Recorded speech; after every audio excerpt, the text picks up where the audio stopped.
আসসালামু আলাইকুম বন্ধুরা, আজ আমি আপনাদের দেখাতে চলেছি এমন কিছু মসজিদ যা দেখলে আপনারা অনেকেই অবাক হয়ে যাবেন। পুরো বিশ্বের মধ্যে ইউনিক এবং ঐতিহাসিক কিছু মসজিদ দেখতে এবং তার সম্পর্কে জানতে চাইলে ভিডিওটি শেষ পর্যন্ত আমাদের সাথেই থাকুন।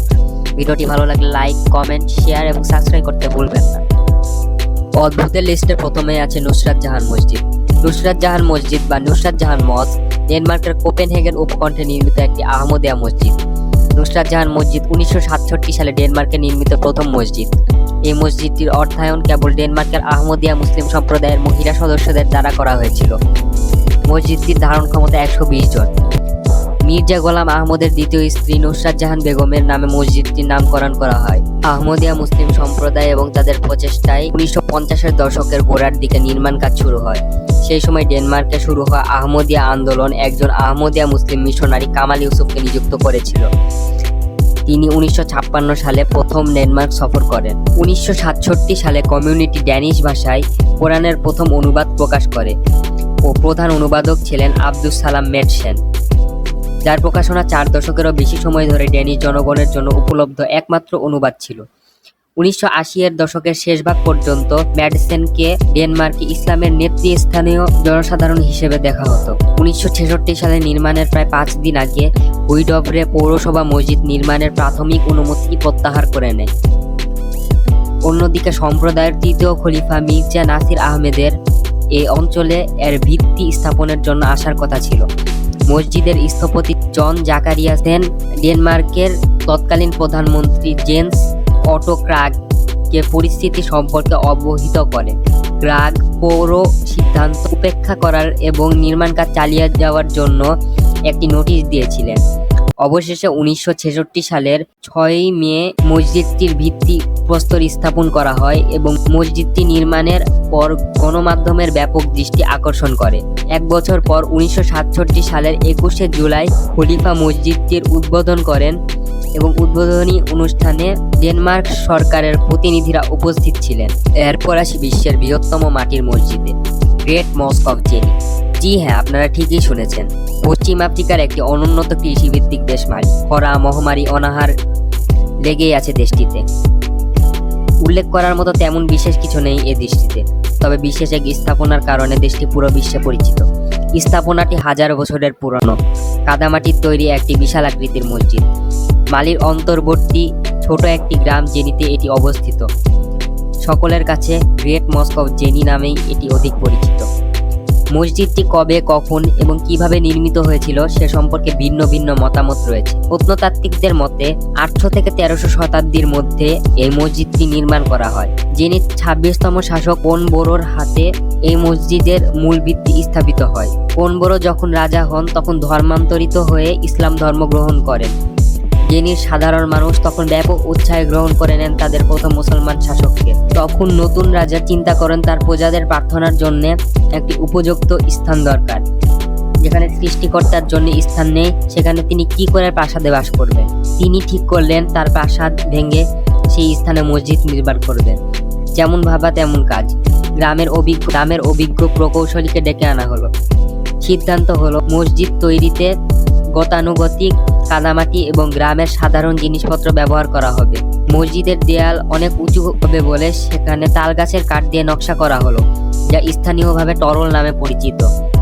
মাটির দেয়াল যাতে সহজে ধসে না পড়ে সেজন্যই এই কাঠ ব্যবহার করা হতো। মসজিদের পূর্ব দিকে রাজার জন্য নতুন প্রাসাদ নির্মাণ করা হয়। এটি ছিল মসজিদের তুলনায় আকারে ছোট। পরবর্তীতে রাজার উত্তরাধিকারীরা এই মসজিদের সাথে আরো 2টি মিনার নির্মাণ করেন এবং মসজিদের চারপাশে উঁচু দেয়াল তোলেন। 1827 সাল পর্যন্ত এই মসজিদ সম্পর্কে কোনো প্রকার লিখিত তথ্য খুঁজে পাওয়া যায় না। ফরাসি পর্যটক রেনে কেলি 1827 সালে মালি ভ্রমণের সময় এই মসজিদটি আবিষ্কার করেন এবং এই মসজিদের বিস্তারিত বর্ণনা journal of the voyage to Timbuktu and জেনিতে উল্লেখ করেন। তিনি প্রথম ইউরোপিয়ান যিনি মসজিদটি ধ্বংস হওয়ার পূর্বে নিজের চোখে দেখেছিলেন।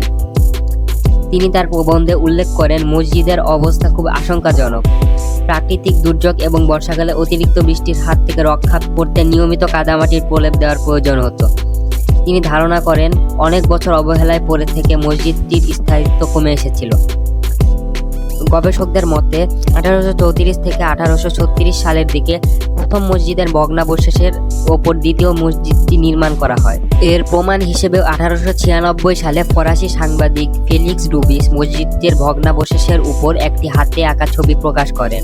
সেখানে দেখানো হয় আকার ও আকৃতিতে দ্বিতীয় মসজিদের স্থাপনা প্রথম মসজিদের চাইতে অনেক বড়। পাশাপাশি দ্বিতীয়বার নির্মিত মসজিদটির মিনারের পাশাপাশি স্তম্ভের ব্যবহার করা হয়েছিল। বর্তমানে মসজিদটির যে রূপ দেখা যায় তা মূলত এর তৃতীয় সংস্করণ। 1907 সালের দিকে এর কাজ সম্পূর্ণভাবে শেষ হয়। অনেক বিশেষজ্ঞের ধারণা, মালি যখন ফরাসি উপনিবেশের অধীনে ছিল তখন ফরাসিরা এই মসজিদ পুনরায় নির্মাণ করে, তবে এর পক্ষে কোনো যুক্তিসঙ্গত প্রমাণ পাওয়া যায়নি। ধারণা করা হয় স্থানীয় রাজমিস্ত্রিরা সংগঠিত হয়ে গ্রামের সাধারণ মানুষের সাহায্যে মসজিদটি পুনরায় নির্মাণ করতে সক্ষম হয়। বর্তমানে যে মসজিদটি দেখতে পাওয়া যায় তার মাঝে বেশ পরিকল্পিত স্থাপত্যশৈলীর ছাপ পাওয়া যায়। মসজিদটির চারপাশ উঁচু মাটির প্রাচীর দিয়ে ঘেরা। মসজিদটির মাঝখানের চূড়াটি একটি উঁচু স্তম্ভের মতো দেখা যায়। এর দেয়ালে এবং ছাদে অনেকগুলো ছিদ্র রাখা হয়েছে যেন গ্রীষ্মকালে যথেষ্ট আলো বাতাস পাওয়া যায়। এর বাইরের অংশের 3টি উঁচু মিনার মসজিদটিকে অসম্ভব সুন্দর ছন্দময় দৃশ্য উপহার দেয়। এতে সাধারণ মানুষের কথা চিন্তা করে বেশ কিছু পরিবর্তন আনা হয়। বর্তমানে মসজিদটির সাথে একটি শৌচাগার সংযুক্ত রয়েছে।